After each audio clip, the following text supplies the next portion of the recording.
We got a huge show coming up today. We're going to jump into a lot of different topics. I think you guys are really going to enjoy this. We're looking at Bucky's 2020 mock draft 1.0. So we're going to go through Bucky's mock draft.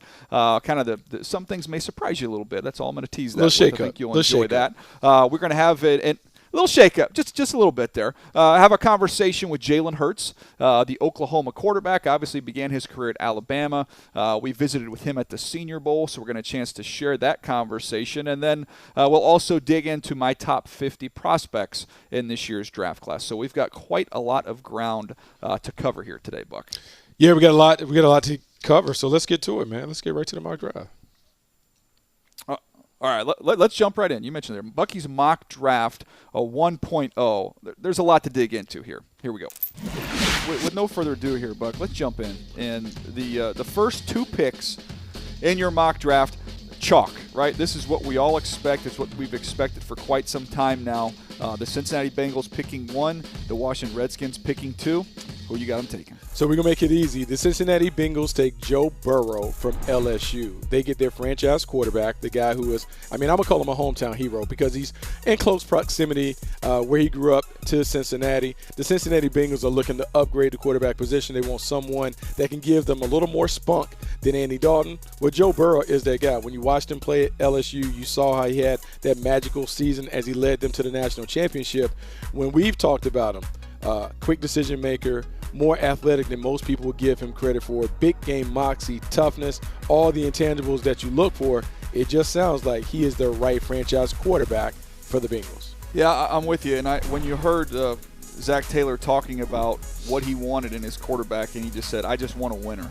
Well, Joe Burrow didn't technically lose a game last year, so I think that would classify him as a winner, what he's been able to accomplish. And we've talked about it. Get him in the right system, put the right pieces around him. He can be special. I don't know necessarily you just drop Joe Burrow anywhere and he's going to elevate everybody else around him. But I think when you have some pieces in place, he can take the whole group up to a very high level. And I think they have some nice pieces in place there in Cincinnati. And I do feel like he's the right fit there for that team. Now, the Redskins, Buck, look, they did quarterback last year in Dwayne Haskins. Yep. Is there any chance that they entertain doing what the Arizona Cardinals did and dip back into that water? Yeah, I don't think so. I think maybe it's an interesting conversation if Tua Tagovailoa was healthy and ready to go. Maybe you have that conversation between do you take Tua over Dwayne? But I think this is a situation where you have a coach who has spent the majority of his entire career playing on defense. I think Ron Rivera is going to take a pass rusher. Chase Young from Ohio State, that is going to be his pick. And I think the reason why it works is when you look at this Redskins defense, they have some talented players on that side of the ball. They really tried to invest in the front line, but they're still missing kind of like what I would call that crown jewel on the defensive line. Well, Chase Young is that guy. When you look at his length, his athleticism, I think Ron Rivera could easily envision him being his version of the Julius Peppers that he had at Carolina. And so you have to be able to knock down the passer. We talked about the marquee positions in football: quarterback, left tackle, pass rusher, and corner. Well, they need another pass rusher to go opposite Ryan Kerrigan. I'm going to go with Chase Young. I think he's one of the best defensive linemen that we've seen come into the National Football League in a long time. Yeah, he's outstanding, and I got some grief because I used the term he's a generational talent. Yeah. And somebody pushed back on me, and rightfully so. I think because they said, well, look, they've just had the Bosa boys come out of Ohio State. Mm-hmm. This is as good as it gets in the National Football League right now. How can you say generational talent? I said, well, there's a difference between a generational player and a generational talent. Mm-hmm. The Bosa boys are phenomenal players. Chase Young is just bigger, longer, a little more rangy, a little more athletic. So that's to me what makes him a generational talent. Not to discount anything those guys have done, and not necessarily even saying he's a better football player than those guys are. You just don't see guys like this come around very often. No, you don't see guys come around like this very often. I think here's the distinction that I would make between Chase Young and the Bosa boys. I think there were times where even last year, when Bosa was healthy, I think you could look at the tape at Bosa, but your eyes are attracted to number 2 because he's long, he's athletic, he's disruptive. And I know people will talk about, in the biggest games, it seemed like he didn't do anything. Well, yeah, but he missed 2 games and had 16.5 sacks. You just don't have that kind of production. And you're playing in a legit conference. And look, you and I have talked about sack production translating. I think when you look at Chase Young and the physical traits that he has, the production that he has, the motor, the intensity, the intangibles. There's a lot to like about him, and I think if I'm willing to bank on a pass rusher popping at the next level, I'm going to bank off that guy that can check off a number of boxes that you're looking for. All right, we get to the number 3 pick here. You've got the Lions going with Jeffrey Okudah, the corner from Ohio State. My take on that real quick, Buck, on that decision, I think it's, we're not doing trades in these mock drafts. I think that's a trade spot that could potentially slide back with teams coming up for a quarterback. There's some talk maybe they could be in the Justin Herbert business with some rumors going around that's who they really like at that position. But with Okudah, you mentioned here in your little write-up here, you say Detroit doesn't typically take corners day one, but his game matches the Lions' scheme and fills their biggest defensive need. And I want to echo that by saying Jeffrey Okudah, to me, comparison-wise, reminds me a lot of Stephon Gilmore, and that is the Bill Belichick, Matt Patricia, that defensive scheme. You see what they can do with those type of guys. I don't know there's much difference between Okudah's game and what Stephon Gilmore has been at the NFL level. It's funny that you brought up another Patriot, because in my mind, I said he kind of reminds me a little bit of Darrelle Revis in terms of the toughness, the physicality, and I'm talking about the prime Darrelle Revis that was really involved in the running game and doing those things. When I look at Okudah is exactly what I want in a corner. Not only does he have the ability to play in the passing game where he can match people, he's physical, he does all this stuff, but his willingness to mix it up in the run game makes him the total package. I believe he's different than Denzel Ward, Marshawn Lattimore. To me, he's the most complete of all of those guys. May not be the most explosive, but the most complete when you look at his tool set. All right, how about Jedrick Wills here, number 4 to the Giants? So here's the thing. David Gettleman has always had an affinity for hog modelers. He likes big guys at the front. He wants to build his team in the trenches. With Jedrick Wills, I think he gives them that edge blocker to protect the young quarterback. There's some debate on which of these offensive tackles that you would kind of select as number 1, because it's really a solid offensive tackle class, because you have Andrew Thomas, you got Wirfs, you have Mekhi Becton, you have all of these guys that bring different talents. I'm just saying that he's going to go with the blue-collar, rough and rugged guy. I'm going to say that Wills is the one for him. Yeah, and to me it's interesting. I heard talking to some folks at the Senior Bowl that are tied in with the Giants organization that said, do not sleep on Wirfs from Iowa. That's a Dave Gettleman special there. He loves Wirfs. So you have Wirfs going a little bit later on here in the top 10. We'll get to him in a minute, but just another name to keep an eye on. I feel in my bones, knowing how they operate traditionally, this is an offensive lineman to help protect their young quarterback. Just a matter of who it's going to be. Yeah, so just a matter of trying to figure out which one fits for them. It's interesting that you bring up the Iowa and Wirfs conversation, because when you think about which schools typically produce guys that play, it reminds me of, remember when the Redskins took Brandon Scherf, and everyone's like, man, how can they take someone like that so early? But a lot of it was because Iowa's done a really good job of producing these technically sound players that can come out and plug and play right away.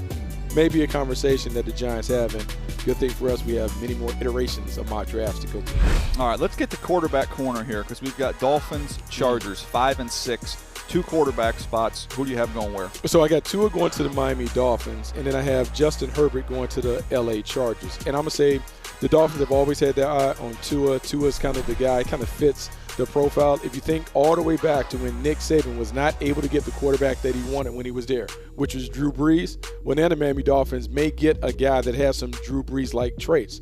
We've talked about quick release, quick-minded, ball comes out, does a great job of making things happen when he's surrounded with a supporting cast, has some special qualities when it comes to his leadership skills. I think in Miami and what they're doing and what they're building, I think he would be a great fit there. And then for the Chargers, Justin Herbert. And I'm going to say, in my mind, I think Justin Herbert is maybe an unappreciated top-tier quarterback prospect. And I'm going to say that part of it is the way that he played. Like, he didn't play great as a junior in some of those big games. And then as a senior, for most of the year, it was kind of nondescript, kind of pedestrian. But the last 2 games that we saw him play, the Pac-12 championship game, the Rose Bowl, he looked like a player that could manage the game at a high level. But more importantly, he brought the leadership qualities that we wanted to see. He's never going to be the fiery leader that we've grown accustomed to loving like a Tom Brady, but I do believe in his own way, he certainly connects with guys, and I think the tool set is everything that you look for in a position. Athletic, big arm, big-time playmaker. Usually they always say when you leave somebody, you leave a coach or a general manager, you always try and find the opposite of what you just got rid of. If Phillip Rivers does move on, it stands to reason mobility will factor into this whole thing. Getting somebody that can move around a little bit, especially as this offensive line has some holes to fill there. Having a guy with some mobility would definitely help, and Herbert would fit that bill. All right, we get to 7. Let's go 7 through 9 here. Derek Brown, you have going to the Carolina Panthers at 7. Andrew Thomas, the tackle, going to protect Kyler Murray to Arizona at 8. And then Isaiah Simmons, arguably the best athlete in the entire draft, going to the Jags at 9. Yeah, so let's talk about Carolina Panthers and Derek Brown and why this would work. I think at some point we talk about building our teams, and building your team on defenses, you got to be strong right down the middle. I don't know if you can find a better player on the inside than Derek Brown. I just love what he brings to the table in terms of his size, his length, his physicality, his toughness. As you look at the rotation and the guys that they were kind of playing with inside, they just have to get better. They just have to find a way to kind of get more players, more disruptive players. Last year they got Brian Burns. Burns can give them that explosiveness, that sack production off the edge. But at some point you have to have a disruptive inside force. I think this is a guy that can help them. For the Cardinals, it's about protecting Kyler Murray. Andrew Thomas for Georgia gives them an upgrade on the edges. And I know they tried to do it with DJ Humphries, but I think at some point you may want better. Here's a pick. And then Isaiah Simmons for the Jacksonville Jaguars. I don't really know where he fits. I just know he's a really, really good player. And I don't think you can go wrong adding good players to a defense that already has several good, young, dynamic players. Figure out how you want to deploy Isaiah Simmons, but somewhere on that Jacksonville defense, he would help this squad maybe get over the hump when it comes to their defense. I'm thinking about 3 things here when it comes to building your team in the AFC as the Jags are trying to do here. And I think of, let's forecast it out for the next decade, right? We talk about trying to build your team to not only win your division, but you want to win your conference, right? You want to get into the Super Bowl. That's everybody's goal. And when I look at who are the teams you're going to have to knock off, we had the Patriots were that team for 15 plus years. That is getting ready to sail. That ship's getting ready to sail. So you're looking at the Baltimore Ravens with Lamar Jackson and the track team they've built there. You're looking at the Kansas City Chiefs in this year's Super Bowl with Patrick Mahomes, Tyreek Hill, and the track team they've built there. And then you go inside the division with the Houston Texans with Deshaun Watson and Fuller and Hopkins, and they have a track team offensively there as well. You better get athletic and you better get fast on defense if you're going to try and survive your way through the playoffs in the AFC. It's funny that you talked about it because, as you know, as we've worked in buildings, the one thing that everyone does at the end of the regular season is at the end of the postseason, the playoffs, and the Super Bowl, you look at the final 4 teams and you try to figure out, are there any common traits that exist that maybe we need to match to give ourselves a chance to get back into title contention? You talked about Baltimore and Kansas City, where that was number 1 and number 2 seeds respectively in the AFC. Both of those teams are dynamic on the outside. You have to be able to deal with the speed that they have on the outside, but you also need to have someone that can match the improvisational skills of their quarterback and some of the athleticism. So yes, you need to compile a fast team that can handle all of those threats. Yeah, it's changing the way that you have to build your team when you think about those teams maybe lording over the AFC for the next 4 or 5 years. All right, let's go 10 through 15 here, and we can highlight some players. Tristan Wirfs, mentioned earlier, going to the Cleveland Browns at 10. Mekhi Becton, the big tackle from Louisville, going to the Jets, which protecting Sam Darnold has got to be the number 1 goal for this team in the offseason. CeeDee Lamb, big-time receiver, going to the Oakland Raiders, give them a weapon. Jerry Jeudy followed up. Those 2 guys right next to each other. He goes to the Colts at 13. Javon Kinlaw, talented defensive tackle we saw at the Senior Bowl. He goes to the Bucks at 14. And then T. Higgins, another wide receiver, going to the Denver Broncos. So kind of offensive linemen and wide receivers here in this group of picks. Bud. So it's funny. I think we need to touch on number 11, Mekhi Becton from Louisville, because there hasn't been a lot of conversation about him, maybe in the media space about this guy. But you and I have talked and how this guy is really catching a lot of attention. And the thing that stands out about Becton, his athleticism. When you go and you kind of dig into the Twitterverse, you begin to find these clips of him playing basketball. You see the light feet, you see the change of direction, you see the way that he is able to move. To me, he is the prototypical left tackle that plays for 10 plus years in the league and has a lot of success. Then we go to wide receiver Alec. And I think it's going to be interesting how teams view the wide receiver position. We've talked about, man, there are like 20 to 22 wide receivers that will be drafted in the first 3 rounds that look like they can absolutely play. So when do you take those guys? And the reason why these 3, to me, make it into the first round, CeeDee Lamb is kind of that catch-and-run specialist with the physicality and toughness that you like. Reminds me a little bit of DeAndre Hopkins in terms of the way that he makes these 50-50 catches. Jerry Jeudy is the most polished and precise route runner of the bunch. And then T. Higgins is just kind of that big ball 50-50 winner on the perimeter. However you stack these guys, I think it's undeniable that these guys are difference makers. They just do it in their own different way. Yep, it's whatever flavor that you want. And, you know, it used to be back in the day you would have just one receiver column. And then it got to the point where you'd have a receiver column and you'd have a slot receiver column. And now when I go through on my list, Buck, I'm really putting them into 3 different categories, which is you've got your slot receivers, you've got your technicians, right, your overall route runners, and then you've got your speed guys, your over-the-top guys. So to me, it's whatever one of those guys that you're looking for to find. And you've got to try and see, okay, we're good in this area, we want one of these guys. Because comparing the two, like if you're going to compare a T. Higgins to a Henry Ruggs, for example, from Alabama, they're playing 2 different positions, basically doing 2 different things. It's kind of odd to compare them. You want to compare those big guys to each other, those fast guys to each other. Yeah, no, I think it's hard, and I would even go so far to add another category, because you talked about the slot guys, the technicians, which I view as the route runners, and then the speed guys. I think you almost have to add that big body category in terms of the power forward on the outside, because when you have T. Higgins, he kind of falls into that category where he's big on the outside, kind of like that big X receiver that most teams look for. We have talked about building your wide receiver core much like a basketball team. You have a bunch of different guys with diverse skill sets that complement one another. I think that's what we're doing, because each of these receivers that we just talked about, Lamb, Jeudy, and Higgins, none of their games are very, very similar at all. No doubt. All right, why don't you take us through picks 16 through 20? Okay, so K'Lavon Chasen, edge player, goes to Atlanta. Henry Ruggs goes to the Dallas Cowboys at 17.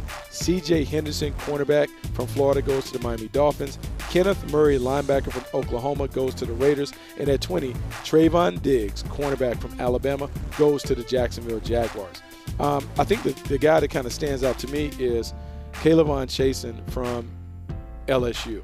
And it's hard for me to kind of really put a solid grade on him, because I think I've been burned by LSU defenders and edge players for so long that I just don't know what to make of them. Going back to Bucky's Mingo, Arden Key, I just don't know how these guys kind of transition to the pros. And so when I look at Chasen, I see the athleticism, I see the burst, I see the explosiveness, which is why it makes him a potential good fit for the Atlanta Falcons. I just don't know how he holds up when you stack him with the rest of the pass rushers that could be available. Yeah, it's interesting. You know, you can kind of look at it and say, well, you've got a big-time edge rusher in Danielle Hunter that came out of LSU. Mingo, I thought there was some legitimate questions about his play strength in college, and that definitely carried over to the next level. The challenge will be with the Atlanta Falcons having missed on some edge players. You know, it'll be interesting to see, because I think when you look at Chasen and you look at Epinesa from Iowa, I think Epinesa is a safer pick. He's got more production. You know exactly what you're buying with him. I think he's going to end up climbing up through the process as we go. But then you've got Chasen, who is just an athletic, special athlete, but hasn't put it all together yet, so you're betting a little bit on the future. And I just wonder if the Atlanta Falcons, having some misses on the edge rushers, Buck, if they would maybe opt to be more conservative in their approach this year. Like that is really a very rational take on the situation, because as you and I know, like, you have scars in this business. You have scars from your misses, and it really kind of affects how you think about the next one. And so when you think about the misses, and we won't call them flat-out misses, but we will say Vic Beasley and Takk McKinley haven't necessarily given them the consistent sack production that they wanted. And so both of those guys are very, very similar in terms of the way that they play. Speed rushes off the edge, can turn speed into power. As collegians, maybe didn't necessarily do it as pros. So now you're talking about Chasen, who's another guy that you're trying to figure out, can he evolve and develop? I think it really comes down to who is your D-line coach and how confident do you feel about him teaching and developing individual players. A.J. Epinesa is a guy that certainly is kind of like a safer pick in terms of you know what you're getting. higher floor, lower ceiling. So what do you want to bank on if you're the Falcons? Trayvon Diggs, interesting player too. Outstanding ball skills, toughness, awareness. The stopwatch will be big for him. If he could run even in just the low 4.5s, Buck, I think you nailed it. I think this is kind of the range of where he will go. Really the long speed's the only question on his game. All right, let's go through 21 through 25 here. You've got Laviska Shenault going to the Philadelphia Eagles, the receiver out of Colorado. Epinesa, we just mentioned, going to the Bills at 22. Xavier McKinney, the safety from Alabama, outstanding player, going to the Patriots, 23. 24, we're definitely going to touch on this one. Jordan Love, the quarterback from Utah State, goes to the Saints. And then 25, keep the safety theme going here. Grant Delpit goes to the Minnesota Vikings. I'm going to talk about the Bills first. I'm talking about A.J. Epinesa going to Buffalo. And I think you kind of touched on it. Hard-head lunch pail player, a guy with enough pass rush skills to kind of make it. To me, this is about fit. And when you think about the Buffalo Bills and the guys that they've taken of late, blue-collar guys, great workers, kind of nondescript, just kind of go about their business, he fits their profile. The big conversation that we have to have, 24, the New Orleans Saints and Jordan Love. I just can't imagine a guy like a Sean Payton. I can imagine him looking at Jordan Love and thinking about, the possibilities of what could be. Being able to look at the Super Bowl on Super Bowl Sunday and see a Pat Mahomes and see Pat Mahomes do all this fantastic stuff. Not saying that Jordan Love is that guy, but I think if you squint, you can see some similarities in terms of the arm talent and the athleticism and the combination of such. Maybe, just maybe, a proven quarterback developer like a Sean Payton pulls the trigger right here to get the guy that will eventually be the heir apparent to Drew Brees. Yeah, it's going to be interesting to see what the Saints do. They've done a lot of homework on quarterbacks over the last few years. I know they've had Teddy, who was undefeated when he was out there for him, but I continue to just hear Taysom Hill. They're enamored with what they could potentially do full-time with somebody like Taysom Hill. We'll see what Drew Brees decides if he wants to come back and play another year. But even if he does come back, obviously they have to be thinking about the future. Is that guy Taysom Hill, or could it be somebody like Jordan Love? That'll be interesting to see what direction they end up going. The safeties, Buck, real quick. Just the difference that you saw when you look at a Xavier McKinney and a Grant Delpit. Xavier McKinney is more at the line of scrimmage, box player, active player, a guy that can rush off the edge, a guy that's very, very involved in the run game. He's tough, he's physical, high IQ. If you think about positioning these guys, he is more of a strong safety, where I think Delpit is going to kind of make himself a free safety. The biggest thing that you had with Grant Delpit, you love the athleticism, the range and all that, the tackling. Too many missed tackles on the perimeter. And in this game, where you have so many of these wide receivers that basically are running backs on the perimeter that can get away in one-on-one situations, your safety has to be a sure tackler. He has to be able to secure guys and get them to the ground. And I just don't know, based on watching Delpit the first half of the season and the second half, I don't know which one's going to show up at the facility. That's why I got McKinney over him.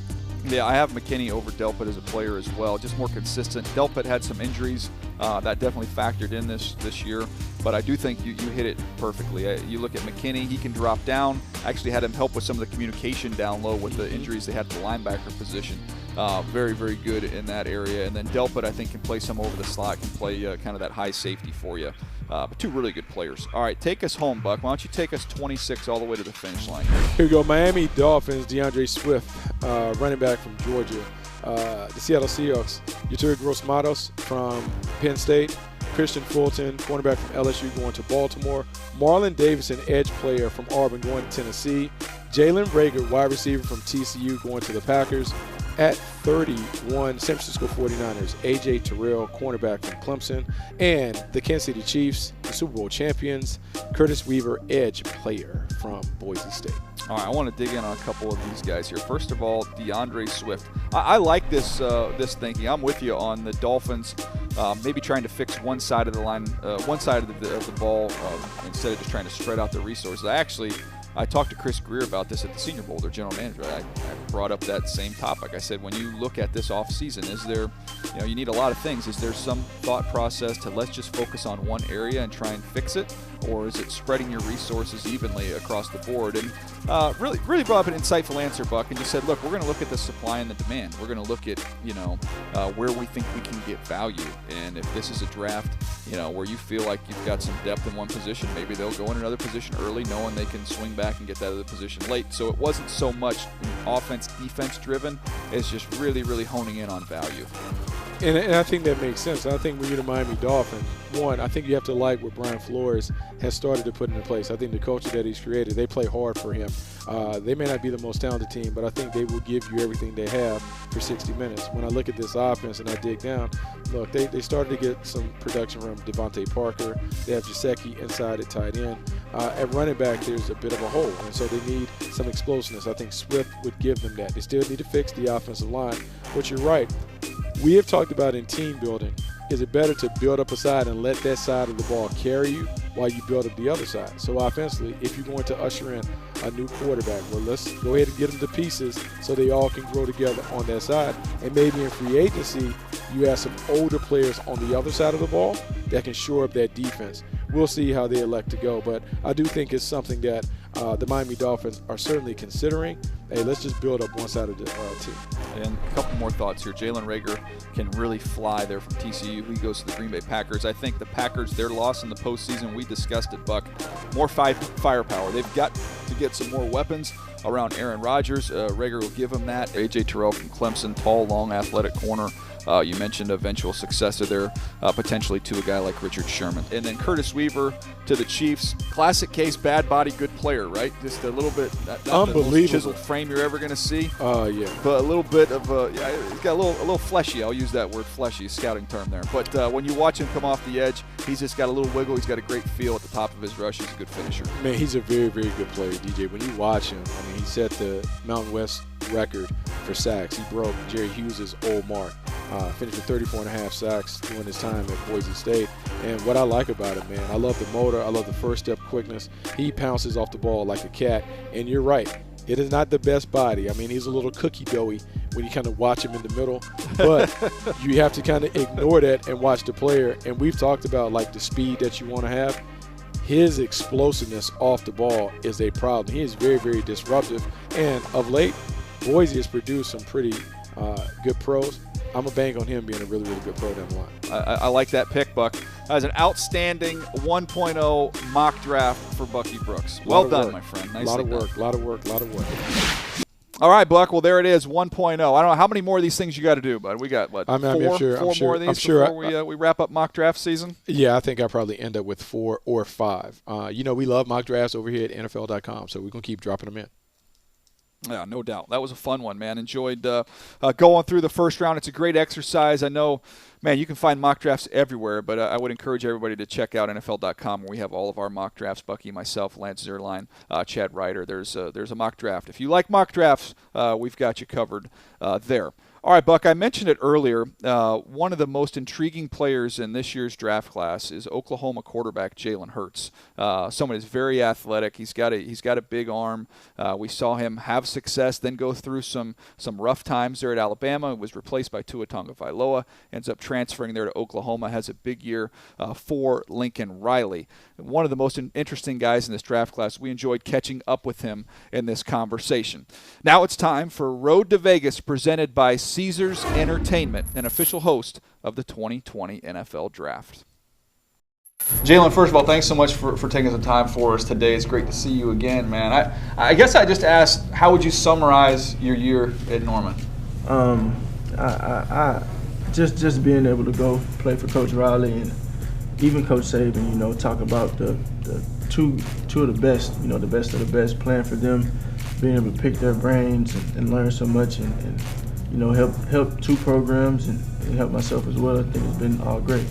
Thinking about that, because you do have a unique perspective having playing for two great coaches, two great programs, what will you take from your experiences at Oklahoma and Alabama and use them to help you in your NFL career? I think the biggest thing about it all is it was all unprecedented, just the entire situation. Me being able to play for two coaches like that, me being able to be a part of winning teams.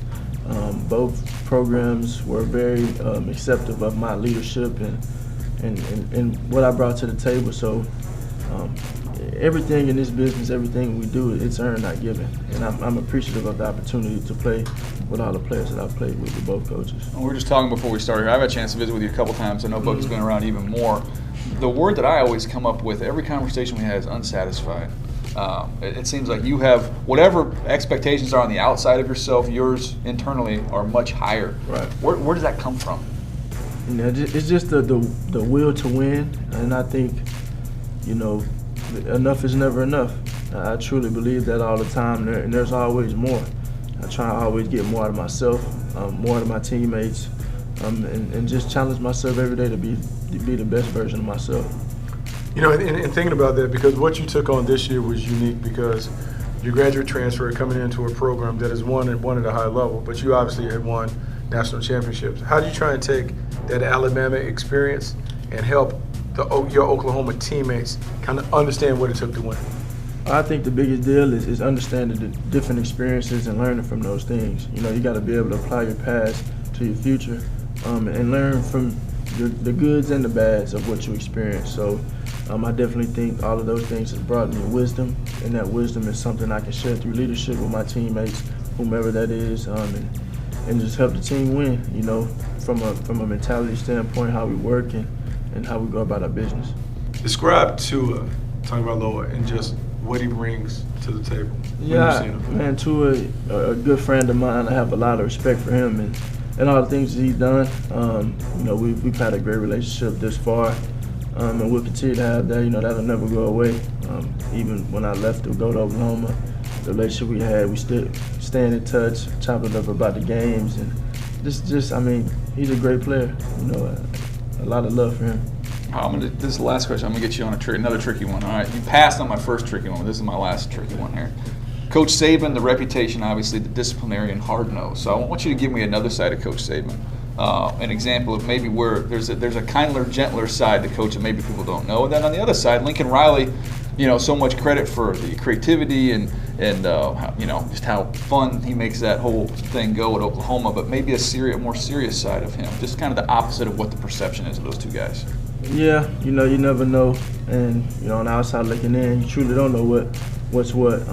I would say both coaches have a unique perspective on the game and how they coach and how they teach, their coaching styles, and then they're both effective. You know, they're very effective. No doubt. You can't argue with the wins and losses, Buck. Absolutely. Not at all. Hey, man, we appreciate your time. Thank you, guys.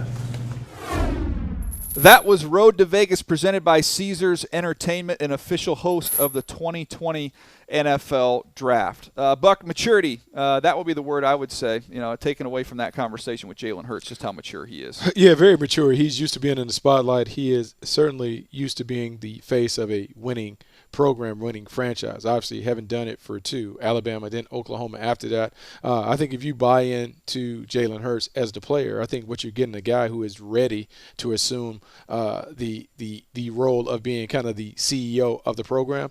Look, I like him. I like him as a leader. I like him as a player. I think he's going to have a shot to be very, very successful in the National Football League. No doubt. Somebody that did not make my initial top 50 list. We'll see if he can end up cracking that list at some point in time as we go towards the draft. Speaking of that top 50 list, Buck, if you're interested to know who's on it, well, here you go. Let's talk about the top 50 prospects in this 2020 draft class. Let's go right now. Who's your number one guy? Well, we start at number one. I don't think he's going to be the number one pick, but Chase Young from Ohio State is the best player, the most talented player in this year's draft class. And Buck, just somebody that can win in every kind of way. He can win with his burst off the edge. He's got outstanding hands. He's got power. And people like to talk about him not finishing up the year as strong as you would like. I beg to differ. You go back and watch those games, and while the sacks might not have been there, very disruptive, drawing a lot of attention, a lot of pressures, a lot of hits.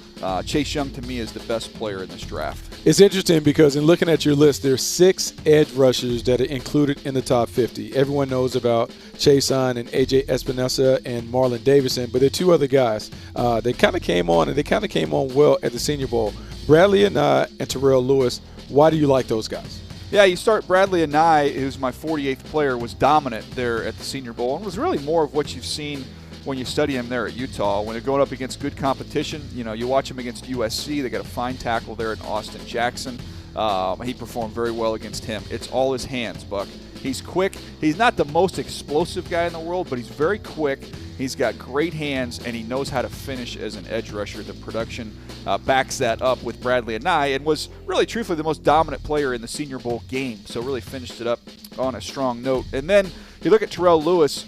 Terrell Lewis is I would say, almost a polar opposite type player, where He's got everything you want in terms of the size, the length, the twitch, the burst, the explosiveness, but very raw. Needs to work on developing a plan as a rusher. He's a little bit better right now when they let him he's more of a blitzer than a rusher, better on games. You'll see him loop around, just use that athleticism.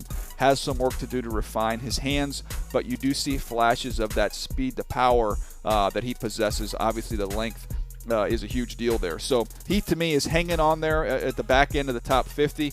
As I continue to do more of these juniors and more of these guys as we go through the process, we'll see if he can hang on in there. It's funny because you and I have talked about the formula for building a team and building a championship team. And on defense, we always talk about you have to have 2 pass rushers.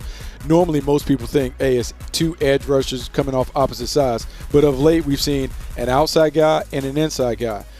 There's a player in this draft, Derek Brown, who gets a lot of love. Talk about him and talk about some of the other defensive tackles in this class. Yeah, Derek Brown for me is I have the same grade on him as I have on Chase Young. He's the second best player in this draft. He's phenomenal. You talk about just raw power inside. Watch him throw around dudes. He can really bend and snap and uncoil. Real loose, strong, physical player. And the thing that I love most about him, Buck, is gifted as he is how hard he plays. You watch him chase plays across the field horizontally. You watch him chase plays down the field.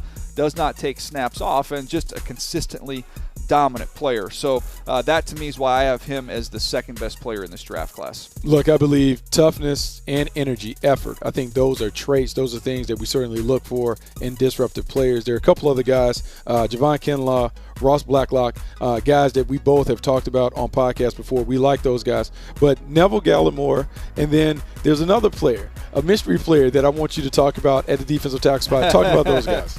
Yeah, sure. You're talking about Neville Gallimore at 37, right behind him, Justin Madubuike from Texas A&M, who I think's got a chance to move up this list and get into the top 32 players.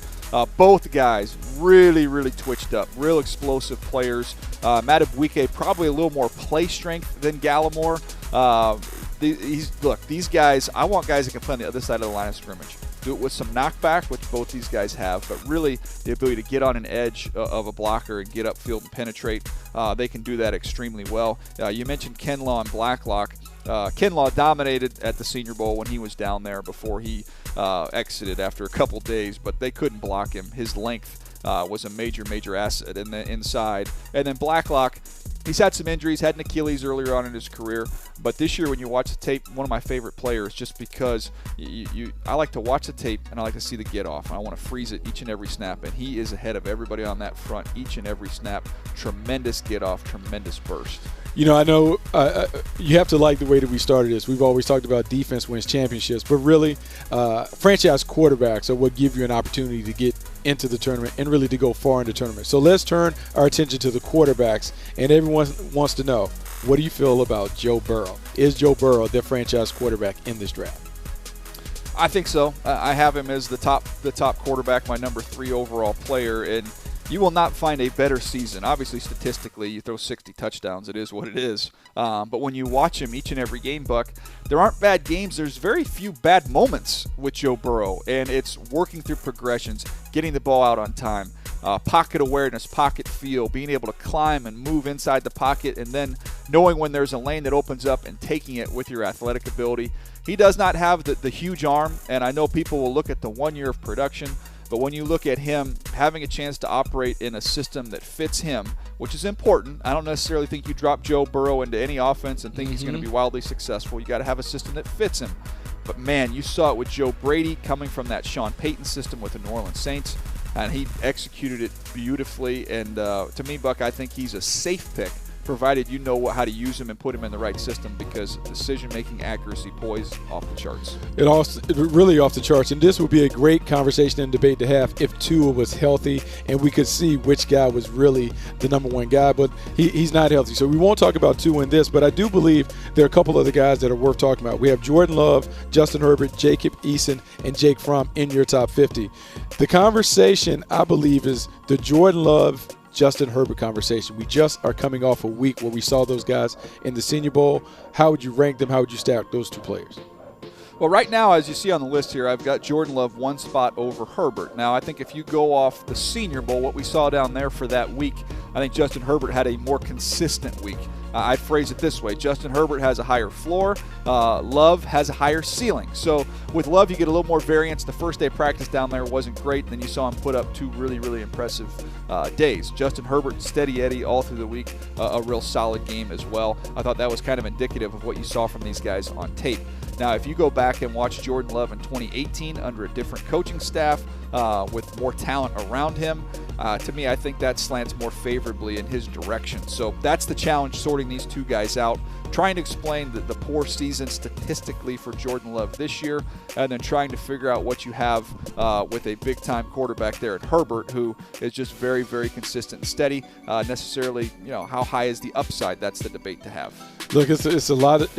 It'll be a great debate, and eventually there'll be a conversation and a debate on Jacob Eason and where he kind of slots in with his quarterback class. But it's one that we will continue to advance. I think the other thing that is interesting, whenever we talk about quarterbacks, eventually we have to talk about pass catchers, the wide receivers, the playmakers on the perimeter.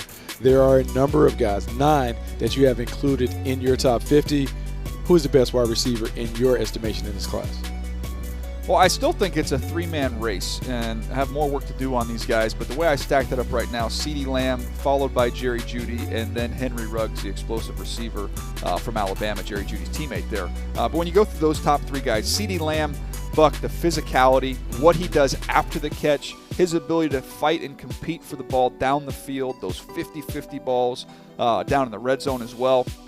That's why I gave him the edge. Jerry Jeudy a little more sudden. Jerry Jeudy a little bit more polished as a route runner. But I thought the physicality and what he does after the catch is why I gave CeeDee Lamb the nod there. But I'm telling you, do not sleep on Henry Ruggs, because every team in the league is trying to find their version of a Tyreek Hill.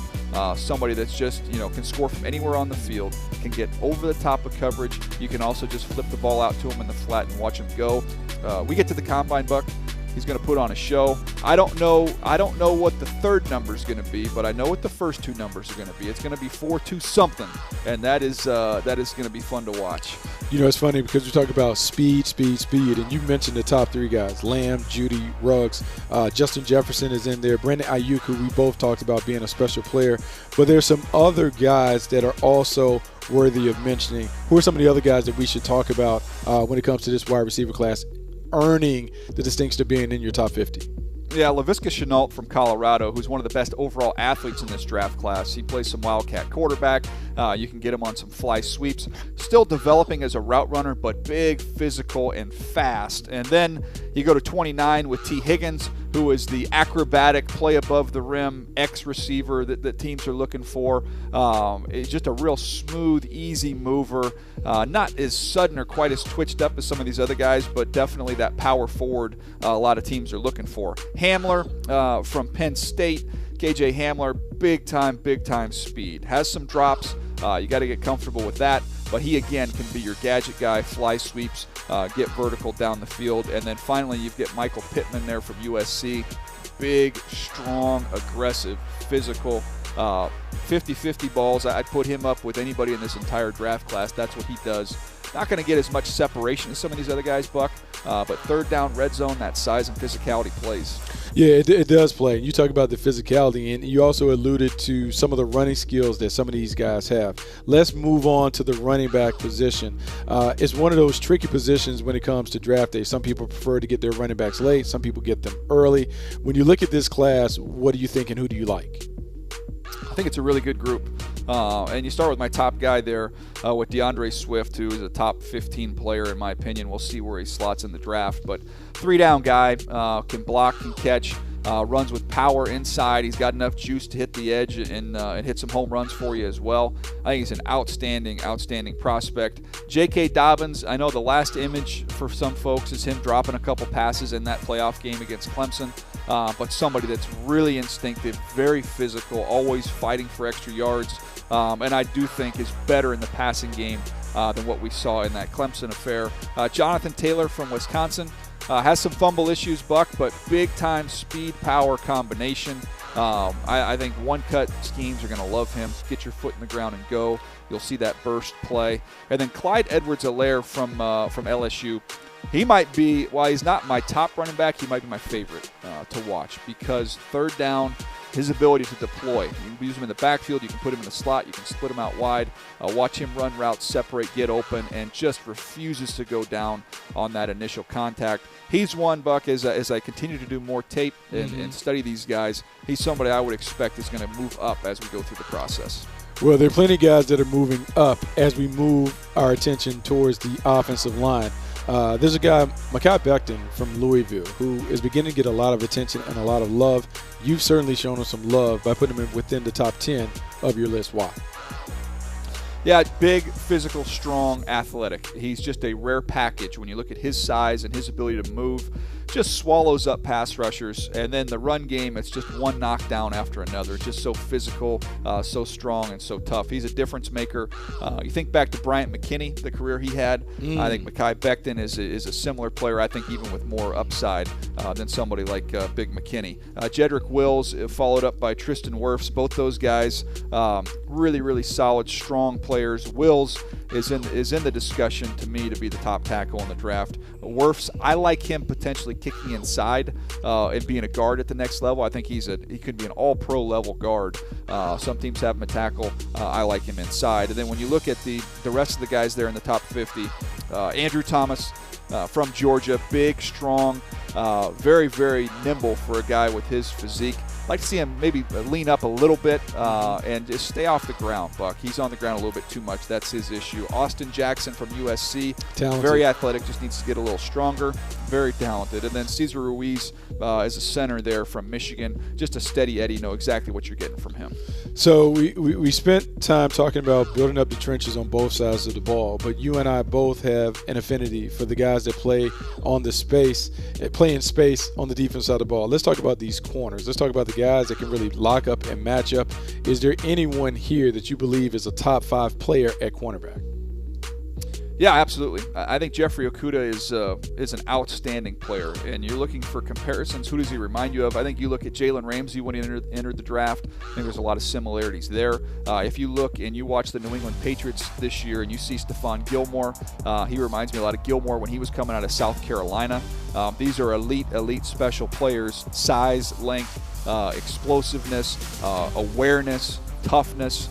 He checks all those boxes, Buck. He's my 5th overall player. And then behind him, a couple other interesting guys. You look at C.J. Henderson, 23 from Florida, who is going to put on a show at the Combine. You talk about explosive and fast. Excellent playing the football. Tackling is a little bit of the concern there. Jalen Johnson, outstanding in 2018. Wasn't challenged much this year. The corner from Utah, as all Utah players, Buck. Love his physicality and toughness. You know, in thinking about it, one of the things that we have noticed in the past few years, there's a run on cornerbacks that typically happens at the bottom of the first round, top of the second round. Who are some of those guys that kind of fall into that mix that are borderline first, second round players? Yeah, you see the list right here. A.J. Terrell from Clemson, tall, long, rangy, really interesting player. Christian Fulton from LSU. Look, Buck, I don't think he's going to be the fastest guy, not super twitched up, but always in phase, always in position, very competitive player there. To me, I think you look at some of the other corners that have come through LSU, I don't necessarily put him all the way up there with guys like Tre'Davious White, but I think he's going to be a steady Eddie dependable player. Damon Arnett, a little bit tight there from Ohio State, but can play nickel, can play outside, very tough, very fast. Jeff Gladney is kind of like a little junkyard dog, a little undersized, a Jason Verrett type player when he was coming out of TCU. And then Trevon Diggs there from Alabama, obviously the brother of Stephon Diggs, the great receiver for the Minnesota Vikings. Movement, ball skills, fluidity, he's got that big time. The top speed would be the one question mark there. You know, it's funny because we talk about question marks, and a lot of times those question marks for most teams center around the safety position. It's just hard to find guys that have the ability to drop down in the box but have the range to cover the middle of the field from numbers to numbers. When we look at this safety class, do you see any blue chip players in the class? Yeah, and it's interesting with Isaiah Simmons. Some teams are going to list him as a linebacker, some as a safety. He's just a defensive weapon to me, and he is, somebody. If you look at how Derwin James can play all these different spots on the defense, Isaiah Simmons is that type of a player, an outstanding player. Speed, range, instincts, He can cover in the slot, which is incredible. He can be a down force safety. He could be a will linebacker. I mean, he can do so many different things for your defense. That's why he's my 4th overall player. And then 2 interesting safeties from the SEC. Xavier McKinney from Alabama, who does everything well, Buck. I don't know that he's exceptional in any category, but he can do everything. Play high, down in the box, force player, cover some in the slot, be your communicator. He does all those things. Grant Delpit, I thought his play slipped a little bit this year, some of that due to injury, but a pure high safety that can also cover some in the slot. Really, really good football player. Look, all those guys are really good football players, and I don't think they get enough credit. And I think another overlooked position would be linebacker. There's some guys that maybe not marquee names, but there's some guys that can be some impact players. Who are some of the guys that you believe will impact the game from the linebacker position? Well, we talk about it. Run, cover, hit. I mean, that's what you got to do right now at the linebacker position. And I've got 3 here. Patrick Queen from LSU, a little undersized, but can fly. The range, sideline to sideline. He can cover. He's an outstanding explosive blitzer. He's a playmaker there. I love his game. Kenneth Murray, similar type player, outstanding range. I think instinct-wise a little bit behind Patrick Queen. That would be the only knock on Murray, but man, he can run, and you can use him in coverage as well. And then Zach Bond is more of kind of a hybrid edge rusher from Wisconsin. He's my 44th player. He's real nimble coming off the edge. He can dip and rip, really good with his hands. You could use him to play over the tight end. He can cover tight ends. Some people view him off the ball. Buck, I prefer him on the line of scrimmage. I think 3-4 outside linebacker would be a great spot for him. Look, man, there are a lot of talented players. There are a lot of talented players in the top 50. And I know the great thing about the top 50, it is very, very fluid. Lots of movement coming on. So we'll see after the Combine how many of you guys still remain. Buck, it's always difficult coming up with that first top 50 list. You're cramming as many players as you can. As we go through the process, get a chance to see more guys, dig a little deeper, do more homework on them. We'll get all the information coming out of the NFL Combine. There'll be some tweaks and changes along the journey here. Yeah, certainly. Look, it's the first process, and a lot of times it's the first exposure that you really have to these guys. And then after we get to the Combine and we're able to not only look at them, kind of do our razzle-dazzle stuff on turf, but you get a chance to talk to them. And a lot of the movement that will take place is not necessarily due to the Combine, but it's due to the conversations. It's due to kind of listening to what some of the guys are talking about in terms of how these guys project. And then it's really doing more tape work and tape study and being able to compare and contrast top guys at the same position, top guys at other positions, so you can get it right. We've talked about this stage of the process. Let's just get the guys into the right neighborhood. We're worried about putting them in the right house a little later. No doubt, 100%. This has been a fun show here. A lot of ground that we covered. I do hope that you've enjoyed it. You can check out our podcast, the Move the Sticks podcast, Apple Podcast, or your favorite podcast app. You can also see all of our videos. Just go to NFL.com/MTSvideo or YouTube.com/NFL podcast. We've got plenty of content we're cranking out as we march towards the NFL draft. He's Bucky Brooks. I'm Daniel Jeremiah. Thanks for watching Move the Sticks, presented by Caesars Entertainment.